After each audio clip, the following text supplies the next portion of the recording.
This message comes from Edward Jones, where they believe rich is about taking care of what gives your life meaning. That's why your financial advisor personalizes your plan to help you preserve your progress and create something that lasts. Let's find your rich. Edward Jones, member SIPC.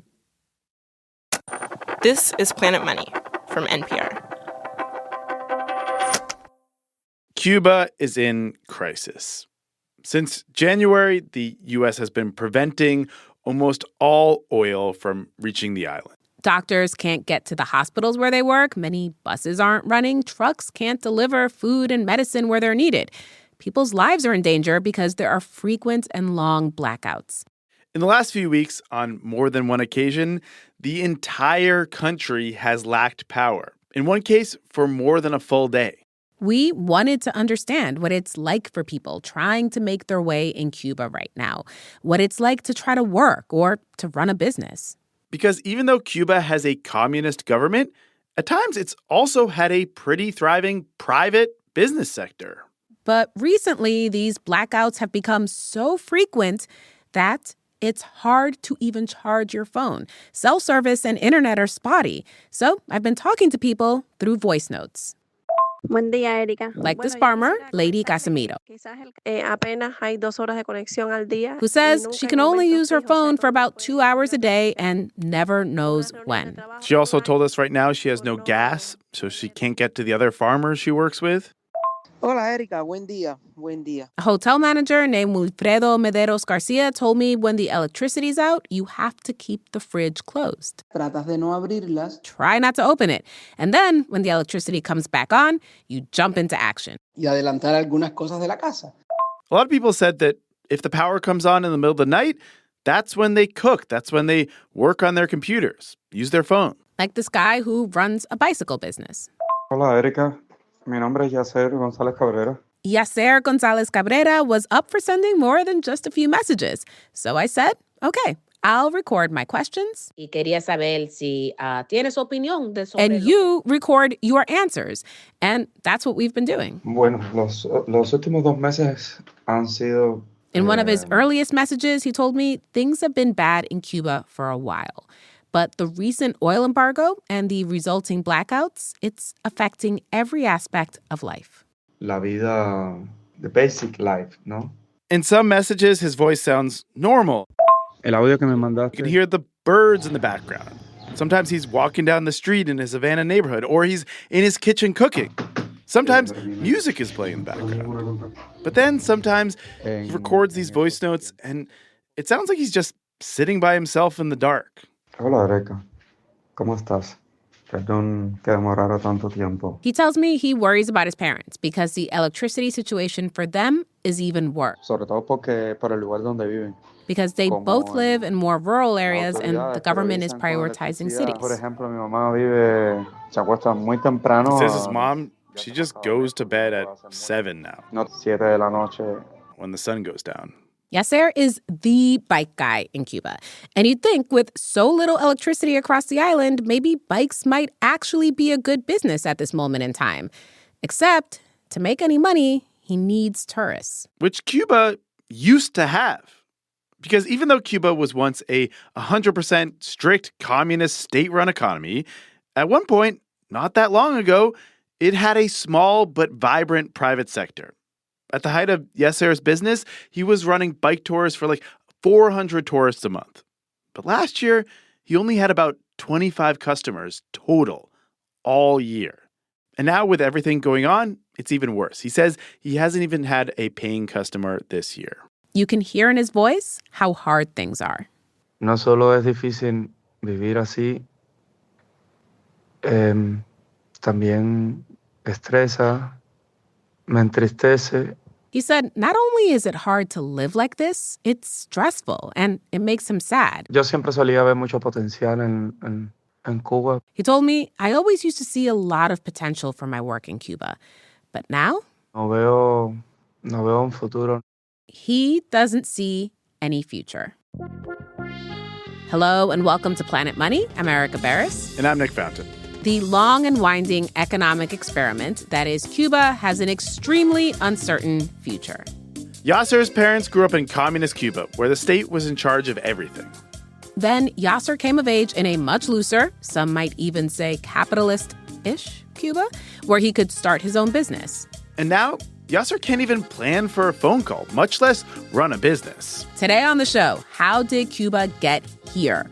For more than 60 years, Cuba has survived on two seemingly contradictory economic strategies, leaning on its communist and socialist compadres and flirting with its frenemy, capitalism. And right now, it seems like the U.S. is making both strategies impossible.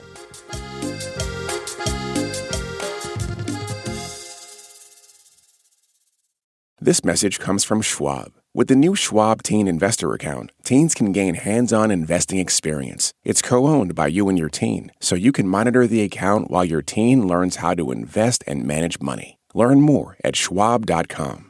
Support for this podcast and the following message come from Vanguard. Every day, shareholders meet to discuss important matters about the companies you invest in. Now you can make your voice heard too. Vanguard Investor Choice makes it easy to set your proxy voting preference for your eligible Vanguard index funds. Visit Vanguard.com/investorchoice to learn more. Vanguard investors own shares of their index funds, and those funds own shares of the companies they invest in. Vanguard Marketing Corporation, distributor. When I asked Yasser, how did all this happen? How did Cuba go from this mini boom to near failure? Was it because of the U.S. oil embargo over the last few months? I'm guessing he listened, rubbed his temples, and was like, where do I start? Lo que está pasando en los últimos meses es una intensificación de lo que venía pasando hace mucho. In his message back, he told me what's happened the last few months is an intensification of what's been happening for a long time. Es complicado. It's complicated, he said.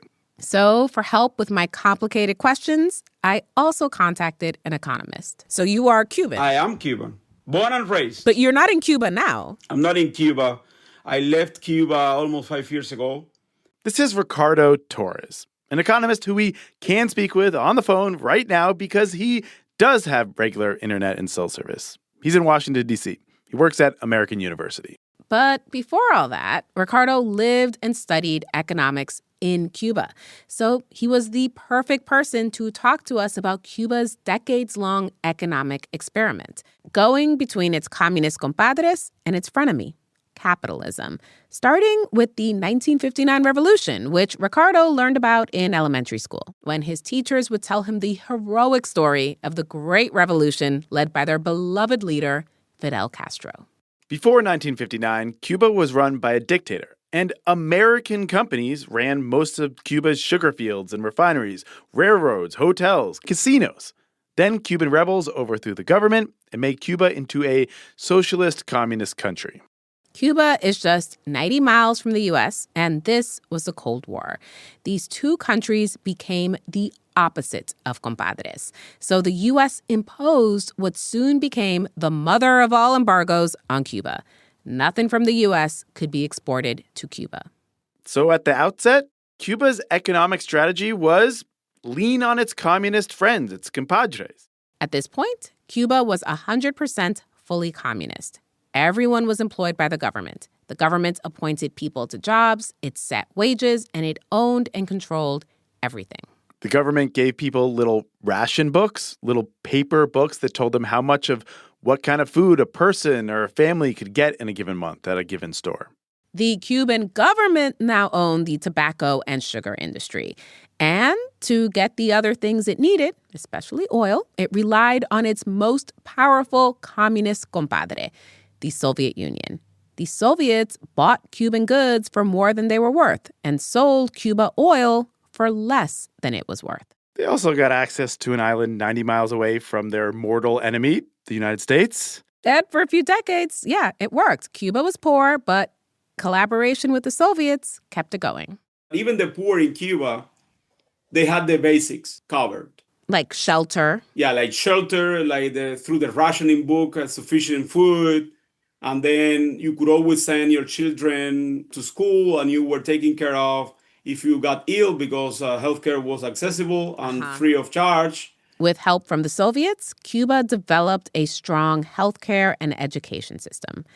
But in 1991, Cuba lost its key compadre. The Soviet Union broke up and stopped being communist.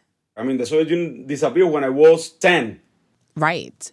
And those post-Soviet countries stopped paying top dollar for Cuban exports and sending Cuba cheap oil. And this was devastating for Cuba. This period in the early 90s was called the Special Period, which makes it sound good special, but was actually terrible. There was less food. Cuba's GDP sank by 35%. People were suffering, fleeing, some people even making rafts out of whatever they could find and trying to float to the U.S. But Ricardo says many Cubans still believed in the revolutionary dream. They didn't have material reserves, but they did have faith, what he calls moral reserves. Moral reserves, in a way that, okay, socialism does work. We just had now bad luck. We were abandoned. We were left behind by these countries, traitors, as they would put it in Cuba. But we'll figure it out and we'll go back to that period of well-being. By that time, Ricardo had gotten his hands on an old Soviet economics textbook that extolled the virtues of communist countries and highlighted the inequalities of capitalist ones. But young Ricardo was wondering, okay, well, why did the Soviet Union break up and ditch communism if it was so great? Well, perhaps reality is a little bit different from what I saw in the book. And this was a moment where maybe Cuba had to reassess its strategy. Like, are we going to survive sticking only to this communist compadres crowd? So a few years after the Soviet Union broke up and Cuba no longer had its help, Cuba, for the first time in decades, begrudgingly tried basically hanging out with some capitalist frenemies. In 1993, Cuba started its first experiment in capitalism since the revolution. I'm going to call it Caribbean communism, but with a teeny tiny capitalist exception. Ricardo says this was supposed to be temporary. But it was a big deal. Yes. Before, everyone was employed by Cuba. But now, Cubans could be self-employed, have their own businesses. In the U.S., this made big news. This is Weekend Edition. I'm Scott Simon. Fidel Castro changed his economic cabinet this week, promoted several ministers considered to be reformers. This has been interpreted as one more sign of Cuba's increasing turn to market-oriented reforms as it tries to cope. But there were a lot of restrictions on this new private sector, these new private businesses. Your employees had to be family members, and you could only have so many of them. The reality is that they had little freedom in making important decisions when it comes to production, prices, and all kinds of things that we would associate with free enterprise. Basically, anything meaningful to a business was not up to you. It was up to the state. So this was a tiny first move. The number of people working in small businesses was really small. Less than 1%. They tried a few other things, like a first small experiment in tourism, an experiment pegging a second currency to the dollar, but none of that was enough to pull Cuba out of its economic crisis. So Cuba turned back to its old friend group, went to its communist and socialist compadres for help. Cuba further developed its relationship with China. For example, they got a great deal from China on about 1 million bikes to deal with all those fuel shortages. But the biggest alliance that Cuba made during this time was with Venezuela, the land of oil. Algo que quiero repetir en este momento tan emotivo, tan emocionante.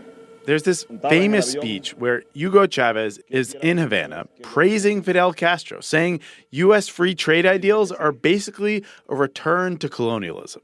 And he talks about how Cuba is in the dreams of every Latin American revolutionary. Porque en sueños a Cuba vinimos muchas veces los jóvenes latinoamericanos. En sueños a Cuba. Ricardo says in the year 2000, Venezuela and Cuba agreed to their own sort of trade deal. Cuba started providing services to Venezuela. Teachers, doctors, also boxing and baseball coaches. Yeah, and then in exchange, Venezuela is basically sending oil. Venezuela sent oil. Which is the one thing that Venezuela had that Cuba needed. That was the trade. When it came to oil, Venezuela took the role that the Soviets had played. And soon, Cuba's GDP was growing faster. Cuba was back from the brink. In the early 2000s, Ricardo got a job teaching economics in Havana. As an academic, he was able to visit Europe and the U.S., and he says he could have left Cuba. But he was like, why leave when I can study and maybe even influence this giant economic experiment? I said, why not? I mean, this is a good place to be if you want to do something for your own country. The Cuban government has been infamously repressive of dissent. But Ricardo says, as an economist, he was able to access and study data and hold public discussions about the Cuban economy. And that's what he was doing when Cuba started shaking up its friend group again. Because Fidel Castro, Cuba's original communist leader, got sick, and his brother Raul took over. He started talking about our economy is not in good shape, and we can trace some of the factors behind that to our economic system. So we need to introduce some changes here. Stay communist, but get a little more capitalist. Open up some more. Crank up this capitalism thing. Yeah, kick this up a notch. Raul Castro said, let's expand our teeny tiny private sector. At the time, Cuba's small businesses were basically tiny restaurants run out of people's homes or taxis or people renting rooms out of their houses.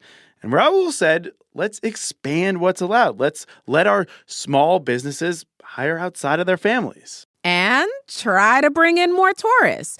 The government updated a list of jobs people were allowed to hold. Now they had almost 200 options, like a barber. Someone who dresses up in old Havana for tourists is like a fortune teller or an old-school dandy. Specific musical acts for the now medium-sized and still growing tourism industry. This wasn't like capitalism unleashed, though. Ricardo says the government was still wary of the free market taking over. We want the private sector as long as it is a complement to a state activity. But it cannot become more important than the state sector. Still, Raul is actually talking to the United States around this time. President Obama starts to loosen restrictions on trade and travel with Cuba, and Cuba's private sector grows even bigger. It was around this time that Yasser, the guy in Havana who's been answering our questions via voice notes, really got into bikes. He was in his 20s, he was working as a software engineer, and he had heard about all this bike stuff that was happening in the U.S. and other places, things like dedicated bike lanes, city-run short-term bike rentals. And he was like, we need to have that too. So Llevo un proyecto que se llama Cicicleta. He started a company called Cicicleta, hosting bike tours in the capital. Big groups riding their bikes through the streets of Havana with him. I've seen all these videos of him leading tourists on bikes.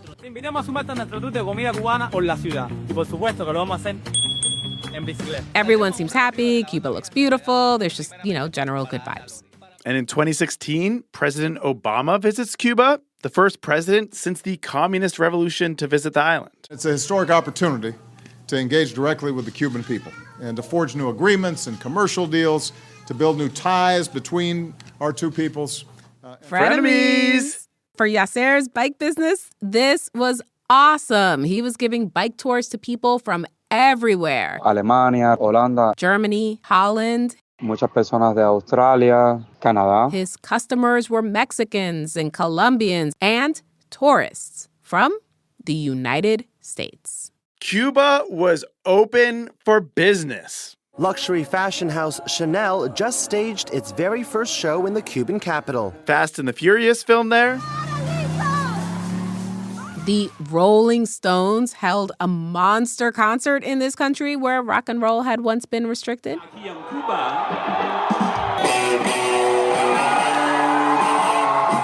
That boom, lots of people wanting to visit Cuba, in part was driven by this romantic idea. Well, Cuba is changing so fast.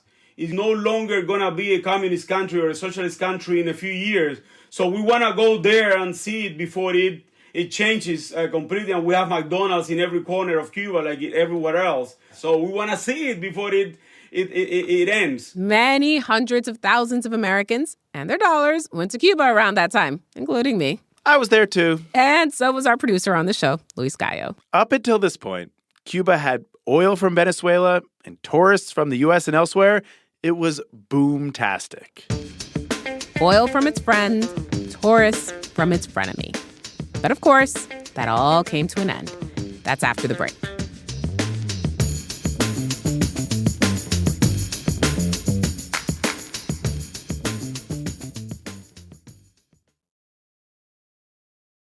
This message comes from Schwab. With the new Schwab Teen Investor Account, teens can gain hands-on investing experience. It's co-owned by you and your teen, so you can monitor the account while your teen learns how to invest and manage money. Learn more at schwab.com. This message comes from American Home Shield. It's not a matter of if an appliance or system, like your HVAC, will break, but when. Without a home warranty, these repairs or replacements can cost thousands. But with an AHS home warranty, they will fix covered breakdowns, helping protect your wallet. Get 20% off all plans at ahs.com/NPR and see promo details. See ahs.com/contracts for coverage details, including service fees, limitations, and exclusions. This message comes from Thumbtack. Avoiding your unfinished home projects because you're not sure where to start? Thumbtack knows homes so you don't have to. Don't know the difference between matte paint finish and satin? Or what that clunking sound from your dryer is? With Thumbtack, you don't have to be a home pro. You just have to hire one. You can hire top-rated pros, see price estimates, and read reviews all on the app. Download today. The Emmy nominations are here. We're unpacking record-breaking nominations for Hacks, plus a big day for The Pit and newcomers like Widow's Bay. We'll talk about some snubs and make some early predictions of who will win. Listen to Pop Culture Happy Hour via the NPR app or wherever you get your podcasts. So in the heyday of Cuba's flirtation with its frenemy, capitalism, the country leaned all the way into tourism. In the 2010s, tourism was supposed to be the people's capitalist growth engine. Cuba still had state-owned industries. It was still exporting sugar and cigars to fund its government. And it was still getting help from its allies. Cheap oil from Venezuela, cheap solar panels from China. Cubans could also buy sneakers or dishwashers or cosmetics or bug spray from the U.S. But to make money, more and more Cubans were going into tourism. People were converting homes into hotels, opening restaurants. Yasser was leading his bike tours. Cuba's economy was growing in large part because of one industry, tourism. Small economies, they tend to be more specialized than big economies. And then if your main industry is affected for one reason or the other, then you are in troubles. And trouble did come for tourism in Cuba. 3 big shocks to the industry. The first big shock was sort of a slow-moving one. Venezuela's economy started to fall apart, so starting in 2016, the country sent less and less oil to Cuba. The second big shock came when President Trump took office for the first time in 2017. Trump was not on board with the warming relations between the U.S. and Cuba. He cited the country's human rights violations and accused it of spreading violence and instability, accused Obama of propping up a repressive regime. So Trump brought back many of the economic sanctions Obama had relaxed and heavily restricted travel again. Third shock to this new tourism-based growth engine, the pandemic. Travel just stopped. From boom to bust, but without preparation or anticipation of any kind. Like in a few months, all gone, almost all gone. Both frenemies and compadres were giving Cuba the cold shoulder. Cuba had a new president by then, and he tried to fix the country's ailing economy. He said those small businesses we've allowed, now those can get even bigger. Companies can hire more employees, up to 100. According to government statistics, there were almost 10,000 of those operating in Cuba. Ricardo said some Cubans made big money, but he says even before this latest venture into capitalism, the loosening of government controls had given rise to a culture of have and have-nots. There'd be a blackout across much of the country, but in some richer neighborhoods in Havana, people would still be partying. They'd have lights on, eating lobsters, and Cubans did not accept it. There were protests. People said the government wasn't taking care of their needs. Ricardo says that people were running out of that thing he called moral reserves, their faith that the Cuban experiment could ever work. Ricardo, too, was frustrated. In 2021, he was preparing to go to the U.S. for a fellowship, and looking around, he decided that this time, when he left, he wasn't coming back. I think I've contributed more than enough, and I've sacrificed many things as well. So I said, okay, well, it's time for a new beginning elsewhere. And, well, the U.S. was that place. He was part of the biggest wave of migration out of Cuba yet. According to one estimate, nearly 3 million people have left since 2020, a quarter of the population. And now, when Ricardo goes back to visit, he says it seems Cuba's rich are getting richer. You see Teslas and Escalades on the streets. But he says Cuba's poor are also getting poorer. Things that were unthinkable in Cuba before, and I say it with sorrow, I'm not proud about those. Beggars, people like looking for food in trash cans. That's become very common. Trash was piling up. Ricardo says that's the Cuba he saw the last time he was there in 2025. And then, at the start of this year, the U.S. captured the president of Venezuela and essentially took over its oil industry. So that lifeline Cuba was getting from its best compadre was yanked away. The Trump administration told Venezuela no more oil for Cuba.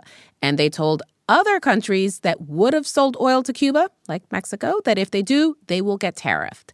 Then, this week, after several months preventing any oil tanker from reaching Cuba, President Trump changed his mind, decided, yes, he would let a tanker from Russia land on Cuba's shores. Ricardo says it seems Cuba is at the mercy of the U.S. The oil embargo has exposed all the vulnerabilities of Cuba at once. U.S. foreign policy is choking off much of the help the Cuban government gets from its allies. And Cuba's big industry, tourism, requires tourists who either can't or won't visit a country whose antiquated Soviet electrical system definitely cannot survive a U.S. oil embargo. So now you are confronting your two real challenges. One is a dysfunctional economy at home, and then the U.S. government, 90 miles away. The only way out for Cuba is through a negotiation with the United States. And the U.S. is turning out to be a very ferocious frenemy. Hola, Areca. The voice notes Yasser keeps sending me are sounding pretty hopeless. No one is paying for bike tours, but at the same time, he says, Yo sentí responsabilidad de no cancelar este evento. He feels a responsibility to keep holding these biking events, just free ones, teaching Cubans to bike. Like, even with the blackouts, he recently held a big bike gathering in a park. Vinieron a picnic. He and others grilled food, they had music. Y se mostraron agradecidos porque nosotros pusiéramos música en esos días. And he says people were grateful to have something during these days where they have nothing. Yasser says a lot of people around him have this notion that bikes are a tool of necessity. These things that were shipped over from China during Cuba's first oil shortage back in the 90s. He's trying to shake that. He doesn't want people to think of bikes as just how you get around when there's no gas. He wants people to think of them as a way to engage and interact with the world, a way to be together, something that can bring joy, even during this very difficult time.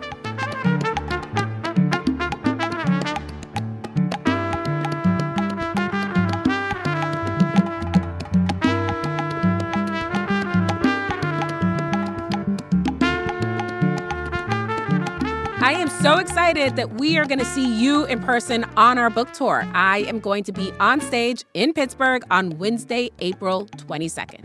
And I'm going to be in Los Angeles on April 16th. The book is called Planet Money, A Guide to the Economic Forces That Shape Your Life. And we're coming to a dozen cities. Each stop will be unique with different hosts and guests. And if you get a ticket, you can also get a tour-exclusive tote bag with your purchase while supplies last. Find the show nearest to you at the link in the show notes or go to planetmoneybook.com. And thank you. Today's episode was produced by the great Luis Gallo. He's headed off to greener pastures, and we're going to miss you, bud. You were so good. So good. You were so good at this job. Thank you so much. The show was also edited by Marianne McCune. It was fact-checked by Sierra Juarez and engineered by Robert Rodriguez. Alex Goldmark is our executive producer. Thank you to Ader Peralta, Sarah Doty, Margarita Fernandez, Jasper Goldman, and Michael Bustamante. I'm Erica Barris. And I'm Nick Fountain. This is NPR. Thank you for listening.